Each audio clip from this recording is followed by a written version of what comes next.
Hi everyone, and welcome to this handover video for the U17-3. I'm going to take you through all the key components that you need to be aware of this excavator so you can get the most out of your hire.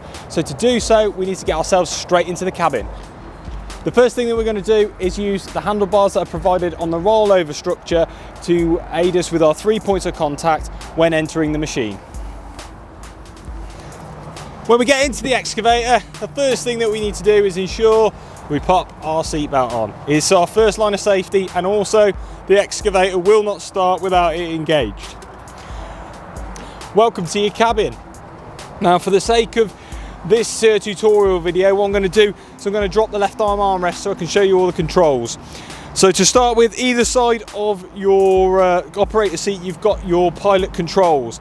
The left hand pilot control controls the arm of the machine. Pushing it away will extend the arm further out from the excavator. Pulling it back towards you will bring it closer to the boom.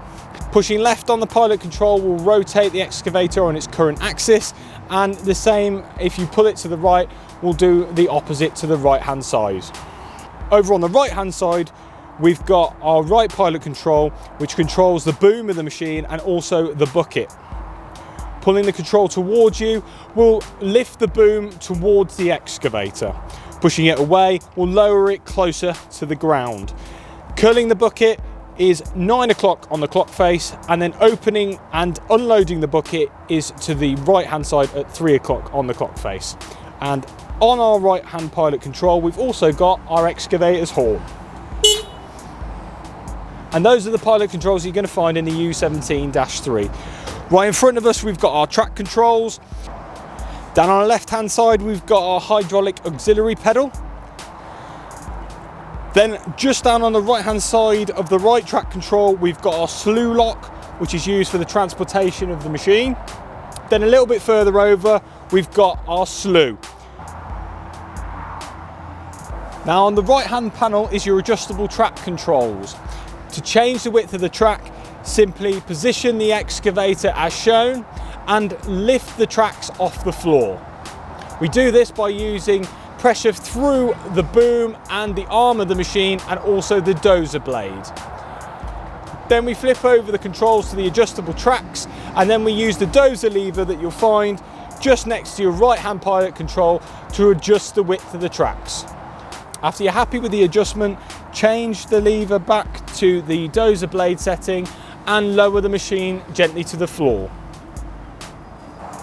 Now, just to the right of your right hand pilot control is your dozer blade lever. Pushing down will lower the dozer to the floor. Pulling back up towards you will heighten the dozer from the ground. On top of your dozer lever, you've also got your fast track control, which is the green button, which we'll use when you're tracking in and around site, where you can allow to move the machine a bit quicker. Just under your armrest, you've got your heads-up display and also the controls for that. To the right-hand side, we've got our throttle. If we pull that back towards us, that'll increase the revs. Pushing it forward will decrease the revs. Then a little bit further back, we've got our ignition, our headlights, and also our beacon lights.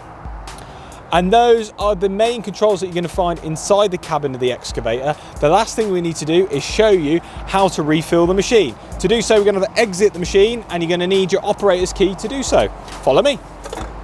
So on the right hand side of the excavator, you're going to find this little service hatch, which will normally have a strictly white diesel only label on it. We're going to take our excavator key out, and we're going to pop that into that lock and open that little hatch up. And under here is our fuel filler cap, where we can refuel the machine, as well as we've got a fuel gauge there to assist us whilst doing the procedure.